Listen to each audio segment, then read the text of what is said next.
Este es el tercer video que hago analizando y resumiendo el anime de Hige wo Soro, donde hablo sobre el abandono, la soledad, el maltrato y muchos temas más muy interesantes, así que espero que lo disfrute. Yoshida y Sayu se la pasaban bien, ella incluso compartía mucho tiempo con Asami. Sin embargo, un día Sayu tropezó por accidente y cayó sobre Yoshida. Ambos se sintieron avergonzados, pero Sayu no lograba tranquilizarse, pues ya estaba enamorada de él. Era algo comprensible, él fue quien la salvó, la protegió y con quien construyó un hogar. Aunque esta parte de la historia es importante en el anime, no es el foco principal al que quiero referirme, pero aún así se los contaré. En la tienda donde trabajaban, un auto pasaba varias veces hasta que un día apareció el hermano de Sayu preguntando por ella. Por suerte ella logró esconderse a tiempo, aunque creía estar segura de querer enfrentar su pasado, en el fondo sentía que aún no estaba preparada. Otro día, mientras Sayu hacía las compras, se topó con Mishima y se percató de que la estaban buscando. Para hablar con tranquilidad, Mishima la llevó a un karaoke. Después de un rato comenzó a preguntarle si realmente estaba dispuesta a regresar a su casa, ya que desde su perspectiva tanto Sayu como Yoshida habían desarrollado una dependencia emocional mutua. Mishima insistió hasta preguntarle qué sentía realmente por Yoshida, si solo era gratitud o si estaba enamorada. También quiso saber si había logrado solucionar los motivos que la obligaron a escapar, pero al no obtener respuesta se disculpó por haber sido tan dura. Su único consejo fue que pensara seriamente en lo que quería hacer. Poco después llegó Yoshida y Mishima notó la gran relación que había entre ellos. Sintió celos, pues ella amaba a Yoshida, pero él nunca se había fijado en ella. De camino a casa vieron un cartel de un festival y Yoshida sugirió que fueran juntos. Ese día Sayu llevó un kimono y Yoshida reconoció que le quedaba muy bien, incluso se sonrojó. Ella le confesó que de pequeña no quería ir a festivales, pero con él era diferente. Mientras caminaban, Yoshida evitaba mirarla directamente, por lo que Sayu aprovechó para preguntarle cómo se veía. Él le aseguró que estaba muy bonita, lo que hizo que ella se sonrojara y murmurara que si se veía mejor que Gotou. Sin embargo, Yoshida no la escuchó. Ambos se divertían mucho. Yoshida le compró un algodón de azúcar y como agradecimiento Sayu le dio un poco, y ambos se sintieron avergonzados, especialmente Sayu. Un niño chocó con ella y casi la hace caer, pero Yoshida la sujetó de la mano. Entonces Sayu le propuso seguir caminando así para no separarse. Agarrados de la mano, viendo los fuegos artificiales, Yoshida pensaba que de no haber conocido a Sayu no habría venido al festival. Imaginó cómo sería su vida sin ella, más triste, gris y aburrida. De pronto, al reaccionar y notar que Sayu no estaba a su lado, se asustó y comenzó a llamarla, pero ella estaba justo detrás de él. Sayu le preguntó si creía que se había marchado y al confirmar sus sospechas bromeó con lo nervioso que se pondría si desapareciera. Yoshida lo admitió y casi le pregunta si realmente pensaba volver a casa, pero se arrepintió al instante. Al final de la noche, Sayu le confesó que siempre solía dar nombres falsos, pero que a él le dijo su nombre verdadero desde el principio. No entendía por qué lo hizo, pero sentía que al revelarle su identidad real ya no podía seguir huyendo. Sayu le cuestionó por qué le había preguntado eso y si acaso no quería que ella volviera a casa. Yoshida, reprimiendo sus verdaderos sentimientos, le acarició la cabeza y le dijo que debía regresar. Con una sonrisa forzada, ella respondió que gracias a él sentía que podía dejar de escapar.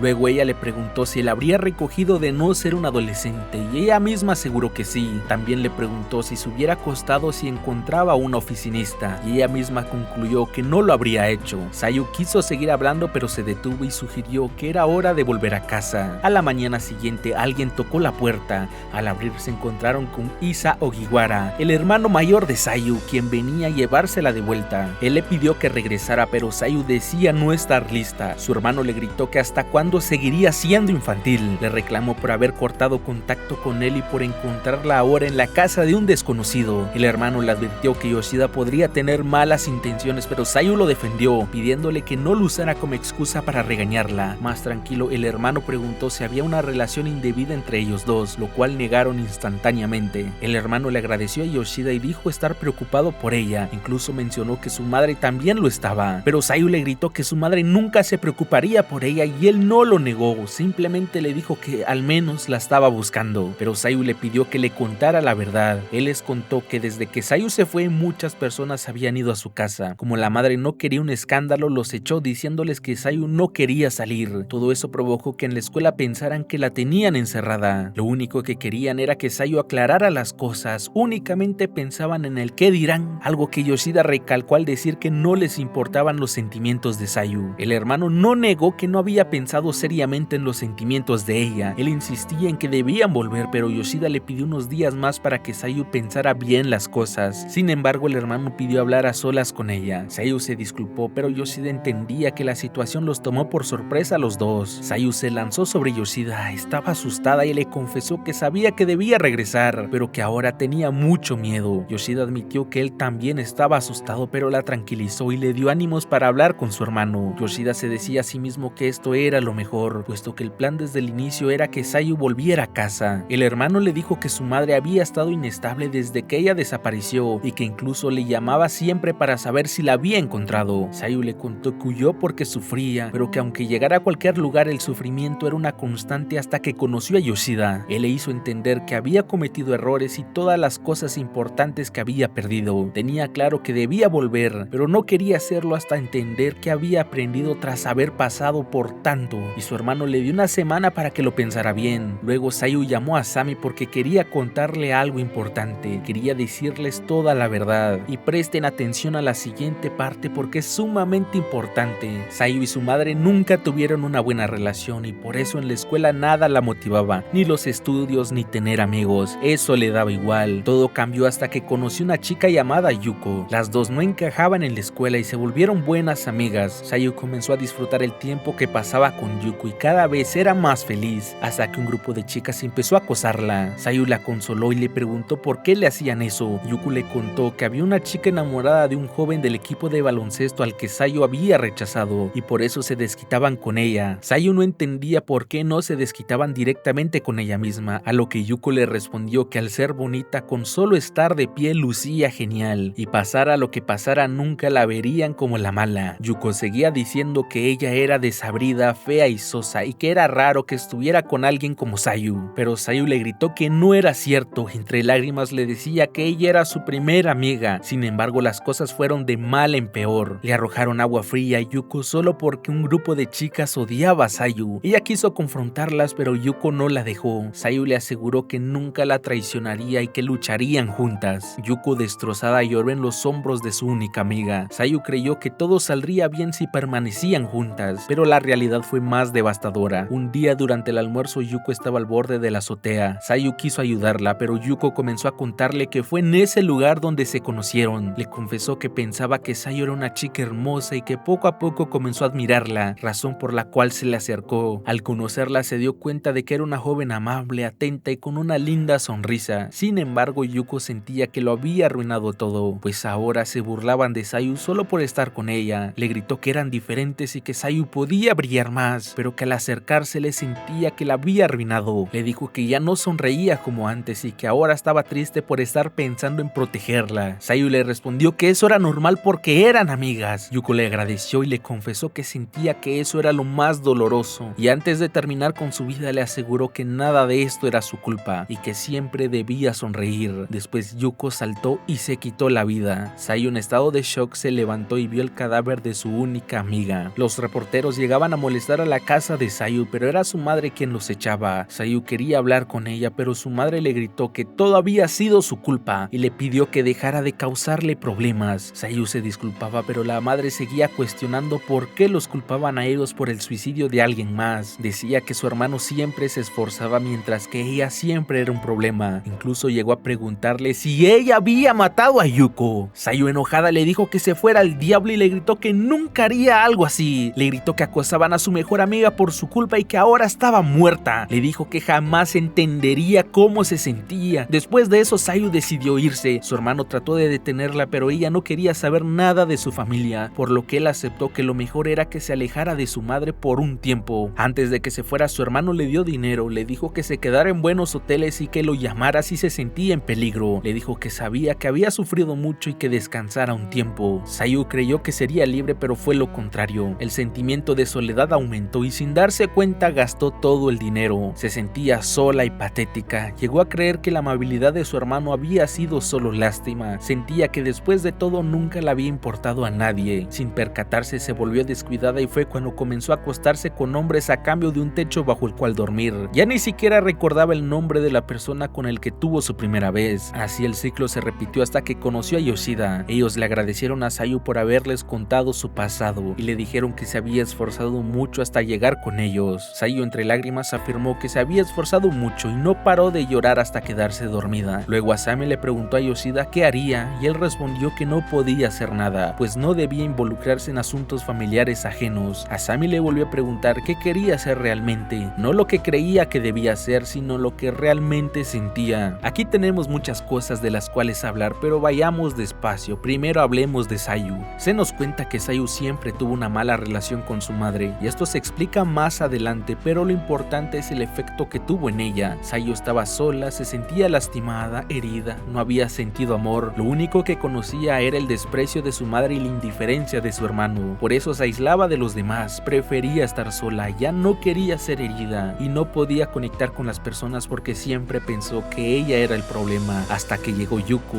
Yuko fue la primera persona con la que comenzó a llevarse bien, se divertían y disfrutaban el tiempo juntas. Para Sayu, Yuko era un lugar donde su presencia no se sentía como una molestia, disfrutaba estar con ella. Sin embargo, comenzaron a molestarla. Al principio Sayu no sabía por qué la acosaban, hasta que descubrió que el grupo de chicas la odiaba a ella. Las cosas fueron escalando hasta que llegó el día en el que Yuko saltó. Sayu se sintió culpable porque no fue capaz de ayudar a su amiga. Inocentemente creyó que Yuko estaría bien, pero no era consciente del estado mental de su amiga. Todo empeoró porque su madre, en vez de darle palabras de consuelo, en vez de preocuparse por el sufrimiento de su hija, en vez de ser una madre y ayudarla, lo único que hizo fue culparla y reprocharle la situación. Sayu deseaba tener ese vínculo con su madre. Cuando se acercó fue porque estaba preocupada por ella, pero su madre la despreció y sugirió que ella había matado a Yuko. Ni por un momento se detuvo a pensar en los sentimientos de su hija. Sayu, harta de todo el desprecio, decidió huir, y su hermano, aunque parecía preocupado, nunca confrontó a su madre, nunca abogó por su hermana, simplemente le dio dinero para que desapareciera. Tenerla viviendo cerca del trabajo o en algún lugar que él conociera era una mejor opción, pero no, solo le dio dinero para que no molestara, y cuando tenían problemas solo buscaba a Sayu para que los solucionara. Nunca se detuvo a pensar en los sentimientos de ella, solo la buscaban para resolver el problema de la escuela, y él mismo lo admitió cínicamente. Su prioridad nunca fue su hermana. Esto se refleja en por qué Sayu pensó que su hermano solo sentía lástima por ella y no una preocupación genuina. Por eso no lo buscó cuando necesitaba ayuda, porque él no estuvo para ella cuando realmente lo necesitó. Fue así que por las acciones de quienes se suponía que debían protegerla, Sayu quedó envuelta en una espiral de la que difícilmente salió. Sayu misma lo menciona, se sentía sola y vacía. En psicología y psiquiatría esto se conoce como vacío crónico. No es solo estar triste, es sentir que no tiene una identidad, que usted es un envase sin nada dentro. Su madre le hizo creer que no tenía valor y ese hueco en el pecho fue insoportable. Fue con los abusadores con quienes sintió que no era tan despreciable como su familia le hizo creer. Al ser despreciada por su madre, Sayu creyó que no tenía valor y eso le generó un profundo sentimiento de vacío. Al estar en un pésimo estado mental, los hombres que abusaron de ella le hicieron sentir que era deseada, querida o útil, al menos físicamente. Así Sayu comenzó a creer que su único valor recaía en su cuerpo y de esa manera intentó llenar el vacío que le dejó su familia, sintiéndose deseada por otros hombres. Pero como mencioné, las personas que conoció después cambiaron eso. Clínicamente se necesita lo que se llama aceptación incondicional y una red de apoyo segura. Y sí, esto se dio gracias al amor genuino de Asami y Yoshida. Sayu conoció el amor, la amabilidad, la gentileza y la protección gracias a Asami y Yoshida. Ellos le ayudaron a cambiar, comenzaron a llenar ese vacío y a derrumbar la idea de que ella solo era un problema. Sayu finalmente había encontrado un lugar donde descansar, un lugar donde sentirse segura. Ahora vamos con Yuko. Yuko desde un principio presenta características de una depresión. Se consideraba a sí misma un problema, al hablar siempre se menospreciaba, se decía a sí misma que era fea, despreciable y sosa. Incluso cuando comenzaron a acosarla pensaba que lo merecía, que era lo que se había ganado. Tenía la autoestima tan dañada que creyó que el desprecio era algo que merecía por ser ella misma. Su imagen de sí misma estaba por los suelos, por eso miraba a Sayu como alguien hermosa y fuerte, que estaba bien estando sola. Yuko admiraba a Sayu porque a sus ojos ambas estaban en situaciones similares. No encajaban en clase y siempre estaban solas, pero a Sayu no parecía afectarle. Cuando la conoció mejor se dio cuenta de que era una chica normal, pero lo que considero más importante es que Yuko se consideraba a sí misma como un problema. Sentía que había arruinado la vida de Sayu, pero ella no saltó únicamente por haberla arruinado, sino porque creía que su existencia era un estorbo, que sobraba y que no le aportaba nada a la vida de los demás. Por eso no fue consciente de lo que realmente significaba en la vida de Sayu.